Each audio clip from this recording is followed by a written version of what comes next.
Қайырлы күн, қымбатты Тыңда FM арнасының тыңдармандары. Арнаға қош келдіңіздер. Бүгінгі мазмұн Тайпақтың дауы әңгімесі. Авторы Әбе Қалиұлы. Қара сауырдың қатпарлы қойнауларының қара көк бетегесі желкілдеп, жер беті енді құлпыра түскен. Жаздың басы бұлақ бастауы бойлар алшындап жер астынан май шыға бастаған шақ. Арқасын күн шалып, аузы аққа тиген малшылар да мамыражай күндерге жетіп, қыс ызғарын ұмыта бастағанда еді. Мамыр айының маужыраған соңғы күндерінің бірінде Жонсауырдан еңістей Қаба өзені өңірлерін беткала елге тартып жолға шыққан Тайпақ атты өлеңші жігіт Жолшыбай аты шалдығып Қаржау етегінде төлдеулі қоныста отырған Қазыбек Тағай залынға қарасты ауылдың біріне жолығып, аппақ шағаладай киіз үйлі ауыл шоғырының шетінде кереге жайған қоңырқа үйге кеш бата келіп түсіп қонып отырады. Алқа отан отырған осы малдауылдағы ауқатты бір отбасының біреуінде келіні ұл тауып, ұлан асыр шілдеқана тойы болып жатады. Той десе қу бас томалайды демекші, іргеде думандатып жатқан той дабырына делебесі қозған әлгі қонақ жігіт аяңдап шілдеқана болып жатқан үйге барады. Бастапта ешкім де оны келді кетті деп елемеген. Босағаға таяу интіресе өлең тыңдап отырғандардың арасына келіп, қыстырыла отырған Тайпақ атты қонақ жігіт төр жақта бір жігітпен айтысып отырған өңді келіншекке көзі түсіп, өлеңін тыңдап отырса, келіншектің өлеңі басым келіп, әлгі жігітті меңдетіп отырғанына әнтек бүйірі қызып, зығырданы қайнаған ол қатарында отырған біреудің домбырасын қолына алады да, туған нәрестені домбыраға қосып, бірнеше ауыз мақта өлең айтады. Босағада отырған әлгі қонақ жігіттің өлеңі тартымды, домбыра сазына қосылған тәкеңнің дауысы отырған жұрттың құлағына жағып кетсе керек. Үй толы өлең тыңдап отырғандар: «Ой бәрекелді, мынауың кім өзі, өлеңі тәуір ғой өзінің», десіп, әрі беріден соң әлгі бейсауат қонақтың өлеңін жақтыртып қалған жұрт: «Ақын болсаң әуселесін көрейік, ана келіншекпен айтыстырыңдар», деп ойын басқарып жүргендер Тайпақты төрге шығарып, әлгі өлеңші келіншектің жанына апарып әріптес қып айтыстырады. Есіктен төрге шығарып, тілегі табылған Тайпақ бөгді ауылдың қошеметіне ие болған үстіне ажарына сымбат сай әріптеске жолыққан ол бастапта өзін олқысынып, қалай болады деп қорғаншақтап отырса да, өлеңге келгенде өр серпіп, топан суды тобығына келтіргісі келмейтін. Тайпақ көңілі көтеріліп, келіншекке саймасай келіп, сайса кететте, келіншек оның кедейлігін мұқыратса керек. Ел жұртты малдауылдың байлығын мақтай келіп, қызынып алған Тайпақ қылжаққа басып, Тәңірдің кім көнбейді жазғанына, заманның барма шара азғанына, қысырдай бұқа үйір саяқ кетіп, сауырдың қалай келдің азбанына деп астарлай қағытып аяқтан шалады. Әлгі келіншек Тайпақты қайыра соғып, әріптес соқтығасын кекесіндей, тұрпатын өтпес балта жетесіндей, адасып қайда жүрсің арып шаршап, қойшының жұртта қалған текесіндей деп Тайпақтың сыбағасын қолына ұстатады да, үй толы отырған жұртты бұл екеуі аузына қаратып қарық қып тастайды. Өлеңге құлақ құрышы қанғандай желпініп қалған ауыл адамдары: «Ой бәле, жарайды», десіп дуылдасып айтыскерлерді көтермелей түседі. Бастапта қара өлеңмен ұстаса айтысқан бұл екеуі түннің бір уағына дейін ата өлең, тау өлең, балық, жұмбақ өлеңге ауысқанда таңда таяп қалған еді. Әріптестерде бір-бірімен чүйіркелесе бастап, алдындағы келіншекке өмешегі үзіліп отырған өлеңші жігіт келіншектен жөн сұрағанда, оның төркіні Қаба өңіріндегі жадық қостай қыз болып шыққанда: «Ой әріптес, құрбы жерлес екеміз ғой», деп жерден желкек таққандай мекеніңе ертіп барайын деп келіншекті икеміне тарта бастайды. Ал Тайпақтың бұл әріптесі сол күнде шалекең алмайды, малекең алады дегендей, заманда алпыс нешедегі қатын өлген біреуге малға сатылып барған кедейдің өгей шешелі жетім қызы екенде, басы байланып шал күйеуіне ықтиярсыз барған болып шығады. Ол төркініне кетпек болып шалынан құтыла алмай жүргенде, оқтың қиюындай кез болып, ошағандай жабыса кеткен тайпақтың көктен тілегені жерден табылып, келіншекті қолына қондыру орайына ие болады. Мән жайды ұғына келе, салт басты тайпақ келіншектің тамырын ұстап сөз сала бастайды. Оны ұнатып қалған келіншекте тайпақтың талабын терістемей, төркін жұртына ертіп баруды айтады.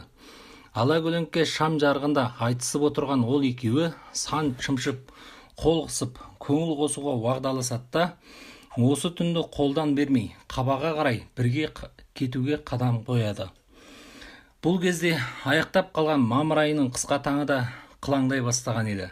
Тойдыман болған абажыдай ақ үйден тараған жұрт өзді үйіне жамырап бытарай тараған еді. Ауыл үсті бірдемде таң алдындағы тыныштыққа ауысқан. Беймаза есінетіп, еңсені басқан тәтті ұйқы құшағына кіріп, ала көлеңкелі айнала жым-жырт бола бастаған еді. Тек түңлігі жайлы, жартылай ай сәулесі астында маңқиып тұрған ақ шаңқа үйлердің қайсы біріне жылаған нәрестенің үнімен, қозы үйшігінен анда-санда маңыраған жас төлдің дыбысынан басқа тырс еткен дыбыс, қыбыр еткен қимыл жоқ еді. Қоралай қонған ауыл ортасында ақ қойтастай болып қотанда жатқан қоралы қой табындары да ыңырана жусау үстінде. Бар табиғат мамырдың маужыраған таңғы тыныштық құшағына еніп, құлан ектеген таңғы сәуледе атырапқа тарай бастаған еді. Дәл осы алаң елеңдегі ауыл іргесінен рекес-тіркес екі баран атты солтүстік бағытқа қарай суырыла шығып жөнелген. Міне бұлар түнгі тойда жұртты аузына қыратқан екі әріптес құрып еді. Төркініме барамын деп тайпаққа леспек болған. Бұл Көлбике атты келіншек тойдан тарай салып тайпаққа: "Сен ауыл сыртынан тос, мен қазір барамын. Анау қора шетіндегі қойшының аты тұр, соны дайындап тұр", деп үй сыртындағы ер тоқымды нұсқайтты. Үйінен киім кешегін алып шығып, ауыл сыртында тосып тұрған уағдалы тайпаққа келіншек келіп табысады. Орайы болғанда, осы күнде Көлбикенің күйеуі үйінде жоқ болған еді. Сөйтіп қойшының атын көлік қалған екеуі асығыс аттанып, ұйқы құшағында жатқан ауылдан алыстап, қарасын үзіп, бірін-бірі құшақтаса әндеткен екеуі сауырдан Алтайды беткала, "Қаба қайдасың?" деп тартып береді. Қойы қоздап, түйесі боздап, мамырдың жылы майда шуағына малынған малдауылда мезгіл сиыр түстен аунап қораға түскен қой келер шаққа дейін бұзауы желіде сиыры аңырап мөңіреп тұрғанын көріп, ауыл әйелдері: "Акау, әлгі өлеңші келіншек қайда кетті?" деген күбір-сыбыр көбейе бастаған еді. Осы мезетте үйіне оралған отағасы да әйелін жоқтай бастайды. Жазықтағы ауыл үйден айнала сұрастырса да, аспанға ұшып кеткенде еш жерде жоқ болып шығады. Өткен күнгі өлеңші жігітпен Көлбикенің әрекетінен күдікті болған ауыл азаматтары бейсауат қонақтың қонған үйінен ұғысқанда, оның шын аты Әрін екенде, аласа қылжақпас болғандықтан оны бойына қарап жеңгелері тайпақ аттандырыпты. Ол Көкенай Тайжиге қарасты Шыварайғыр елінің Қызылқұрт деген руынан екенін ұғып, "Қап бәлем, мына тайпақ бізді жер соқтырып кеткен екен" деген жесір иелері жерге кіріп кетсе, тауып келіңдер деп тапсырма алған бірнеше жігіт екі ғашықтың бет алған жол бағдарын бойлап, жарамды атпен тайпақтың өкшесіне түскен еді. Қуғыншылар ауыл маңынан алыстағанда, мал аяғы баспаған жерден сойқақтап жатқан екі аттың ізіне кез болады. Қуғыншылар аттарын қанды бұлауып, тайпақты ертістен өткізбей, елге жеткізбей ұстауға жедел жортуда болатын. Таң бозынан жол басып, Көлбикен ерткен тайпақ алғаш қатты бінмен жүрер жолдың талайын ұтса да, енге шығып алған соң, елге жеткенше ерік өзіндеді. Табысып аймаласқан екеуінің аяңкестігі көбейсе керек. Жол озған сайын арғы аттың ілбиген аяғынан баса алмай, ертіске таяған құм ішінен ілгері басқан аяғы кейін кетіп діңкелей бастайды. Екеуі қабаның ел шетіне енді жеттік-ау деп, көлді ай асуы деген жерге жеткенде, қырсық жалып тайпақтың санына садақ ілгендей, арғы аты төбеге ұрғандай тұрып қалады.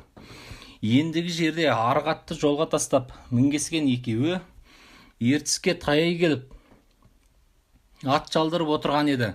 Аяқ астынан көлбике жүрегім қобалжып тұр, қуғыншы келіп қалмасын деп бір құм төбешікке шыққанда бірнеше атты адамның қарасы да көріне кетеді. Тайпаққа қарай жан ұшыра тұра жүгірген көлбике ойбай келіп қалды дегенше болмай, олардың үстінен түскен қуғыншылар екеуін тарпа бас салған еді. Қолды болған екі қашқынды ауылға алып барған қуғыншылар кісенмен аяқтарынан матап, даңғарадай киіз үйге даралап қамауға алады да, айтқыш болсаң өлеңді енді айтыңдар деп Тайпақты сұраққа тартқанда, бұл әйелді төркініне ертіп барам дегеннен басқа жазығым жоқ деп қасарысса да, қысым көріп таяқ өткен Тайпақ алып қашқанына айып екенін мойын алмасқа шарасы қалмайды. Тайпақты қолға ұстап, мойнын астына түсірдік деп айып алмақ болған Тағай залынға қарасты ауыл иелері Қабадағы Көкенай тайжы, Әбет залын қатарлы ел басыларына хабаршы жіберіп, елдеріңіздегі Тайпақ дейтін жігіт ауылымызға келіп, семия бұзып, жесірімізді азғырып алып қашқандықтан жолдан қуғындап ұстап отырмыз. Қолды болған адамдарыңыздың айыбын төлеп тапсырып алыңыздар деп Шұбарайғыр елінің ру басыларына сәлем айтады. Бұл хабарды естіген тайжы басы болған бірнеше ру басылары ақылдасып, бұл оқиға ел намысына саятын азамат басына түскен ауыртпалық.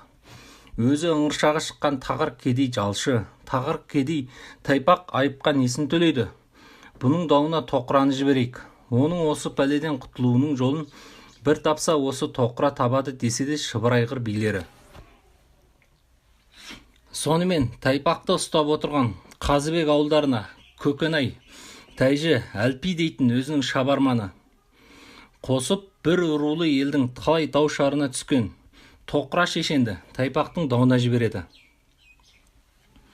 Сауырда қолды болған ел азаматына жоқшы болып, Қабадан Қазыбек ауылдарын беткала шыққан тоқыра шешен ара қонып, адам ұстап отырған ауылға Әлпи екеуі келіп түсетте түнімен жағдайды жіпселеп оқыса, бірнеше күннен бері әлгі Тайпақ көңілдес болды деген әйелмен бір үйде жекеленіп, кісенмен сыңар аяғына қосақтаулы жатқанын ұғынған.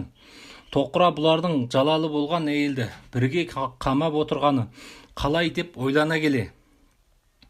Бір ілік таба алмай отырған Тоқаң осы сөдегейлікті сыныққа сылтау етпекші болады.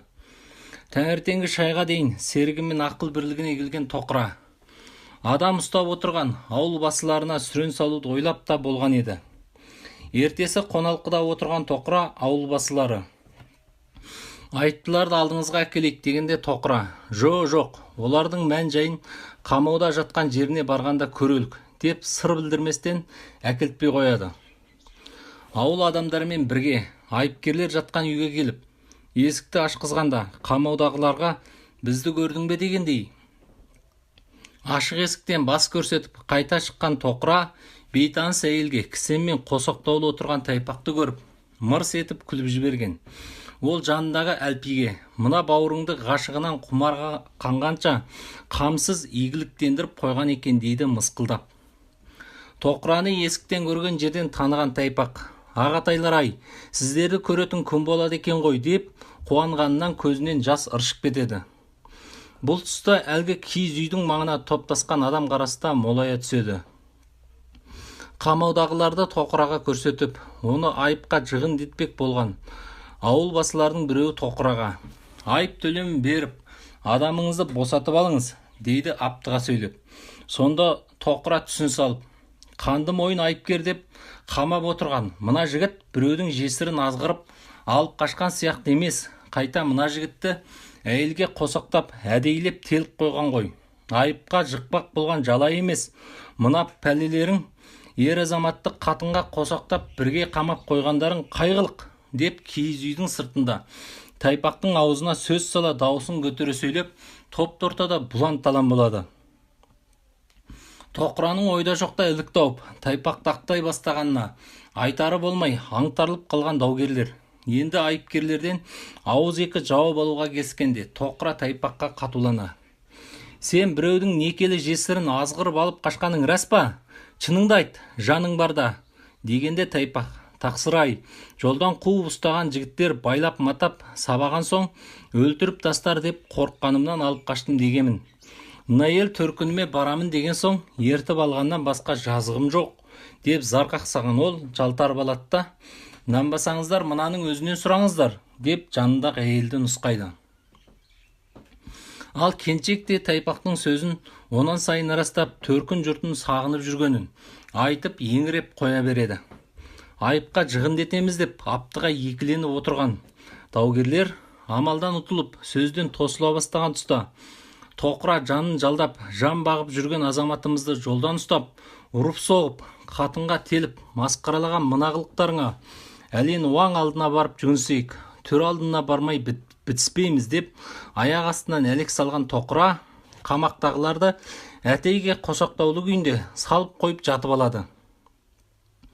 Тағай залың мен Жұмағұл залынға жанындағы серігі Тайжының шабарманы әліпбиді жіберіп, егесер болса жүгінсер жерін айтсын, елдесер болса жәбірленген азаматымды жөнімен келісіп қолыма салсын деп сәлем айтады.